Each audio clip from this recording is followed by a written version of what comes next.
Half pant পরা কি জায়েজ, কিংবা পোশাক পরিধানে ইসলামের বিধান কি? মুফতি আব্দুল্লাহ তামিম। পোশাক পরিধান সভ্য সমাজের ভূষণ। শালীন পোশাক পরিধান করবে।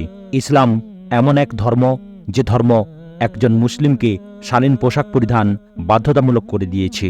ইসলাম ঘোষণা করেছে পুরুষের সতর, যা আবশ্যিকভাবে ঢাকতে হবে নাভি থেকে হাঁটু পর্যন্ত, আর নারীর জন্য হাতের কবজি, মুখমণ্ডল, পায়ের পাতা ছাড়া সবই সতর।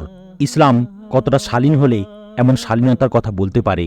ইসলামে পোশাক কেমন হবে এমন নীতিমালাও দিয়েছে। প্যান্ট যেন হাঁটুর উপরে থাকে আর নিচের দিক দিয়ে টাকনু গিরার নিচে না যায়। আবার স্কিন টাইট, অর্থাৎ এত আঁটোসাঁটো কাপড় পরা যাবে না যা সতরের আকৃতি কাপড়ের উপর ফুটে ওঠে। হ্যাঁ, প্যান্ট শার্ট যদি উপযুক্ত খারাপি থেকে মুক্ত হয় পরিধান করা নাজায়েজ হবে না। অবশ্য এরপরও তা পরিধান করা মাকরুহ, তা ব্যবহার না করাই বাঞ্ছনীয়। দরসে তিরমিজি ৫/৩৩২। পোশাক সম্পর্কে ইসলামী নীতিমালা। জ্ঞানের অভাবে অনেকে সঠিক পোশাক অবলম্বন করতে পারেন না। এ প্রসঙ্গে কিছু নীতি ও বৈশিষ্ট্য রয়েছে যা নারী পুরুষ সকলের জন্য প্রযোজ্য। আবার কিছু স্বতন্ত্র বিষয় রয়েছে। প্রথমে সাধারণ কিছু নীতি উল্লেখ করছি। সতর আবৃত করা। পোশাক এমন হতে হবে যা পুরোপুরি সতর আবৃত করে। পুরুষের জন্য নাভি থেকে হাঁটুর নিচ পর্যন্ত, আর নারীর পুরো শরীর সতর। পোশাকের প্রধান উদ্দেশ্যই হল সতর ঢাকা। আল্লাহ তাআলা বলেন, হে বনি আদম, আমি তোমাদের জন্য অবতীর্ণ করেছি পোশাক যা তোমাদের লজ্জাস্থান আবৃত করে এবং সৌন্দর্য দান করে।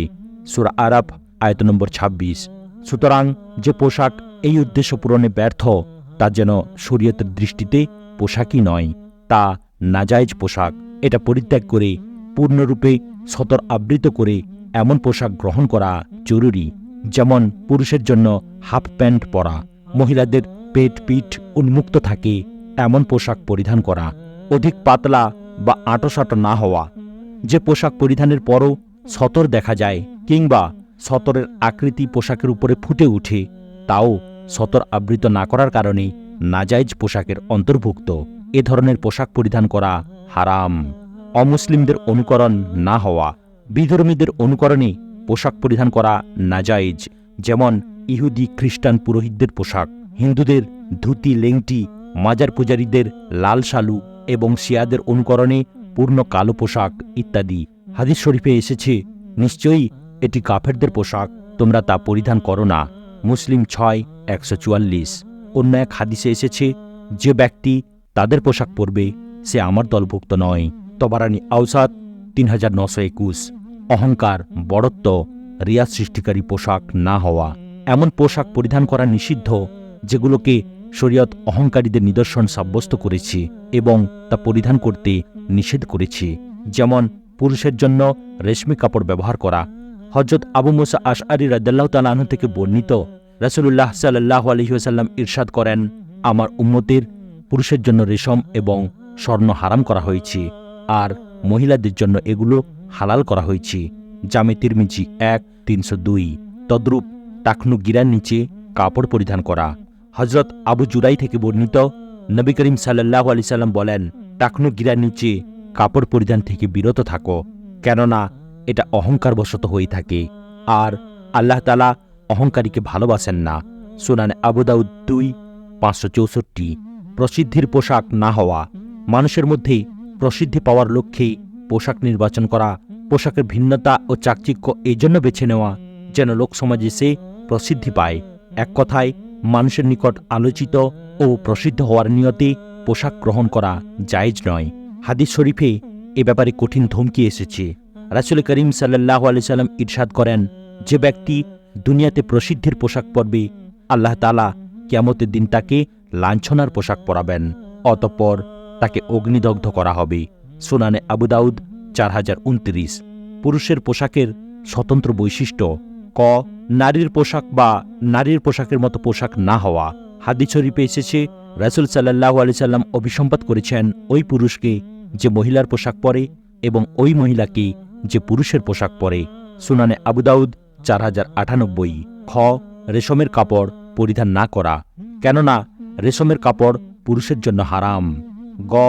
জাফরানি রঙের কাপড় না হওয়া, এটা পুরুষের জন্য নাজায়েজ। ঘ কুসুম রং কিংবা গাঢ় লাল রং না হওয়া, কেননা কুসুম রং মাকরুহ তাহরিমি আর লাল রং মাকরুহ। নারীর পোশাকের কিছু বৈশিষ্ট্য। ক পুরুষের পোশাক বা পুরুষের সদৃশ পোশাক না হওয়া। হাদিস শরীফে এসেছে 3 শ্রেণীর লোক জান্নাতে প্রবেশ করবে না। একজন ওই মহিলা যে পুরুষের সাদৃশ্য গ্রহণ করে। নারীর জন্য পুরুষের মতো পোশাক পরিধান করা হারাম, কিন্তু আজকাল এটি ব্যাপক থেকে ব্যাপকতর হচ্ছে। মেয়েরাও প্যান্ট শার্ট পরছে। খ পুরো শরীর ঢাকা পোশাক হওয়া।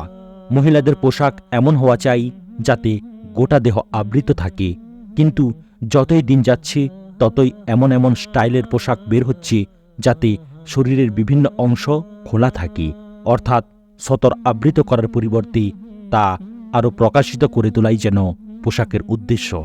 যেমন শাড়ি, নারীর জন্য ওড়না ছাড়া 2 পোশাক, প্যান্ট শার্ট বা প্যান্ট গেঞ্জি, এগুলো ফ্যাশনের নামে নোংরামি। এ ধরনের ফ্যাশনে গা ভাসিয়ে দেওয়া স্বকীয়তা ও আত্মমর্যাদা বোধ না থাকারই দলিল। অনেক বিধর্মীয় এমন রয়েছে যারা শালীন পোশাক পরিধান করে।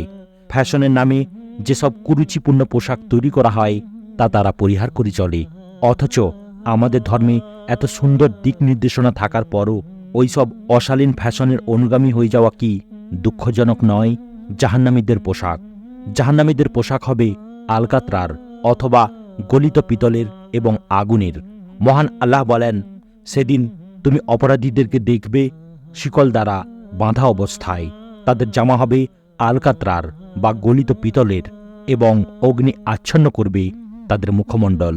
সূরা ইব্রাহিম আয়াত নম্বর 49 এবং 50। তিনি আরও বলেন, সুতরাং যারা অবিশ্বাস করে তাদের জন্য প্রস্তুত করা হয়েছে আগুনের পোশাক। তাদের মাথার উপর ঢেলে দেয়া হবে ফুটন্ত পানি, যার ফলে তাদের উদরে যা আছে তা এবং তাদের চর্ম বিগলিত করা হবে। আর তাদের জন্য থাকবে লৌহ নির্মিত হাতুড়িসমূহ।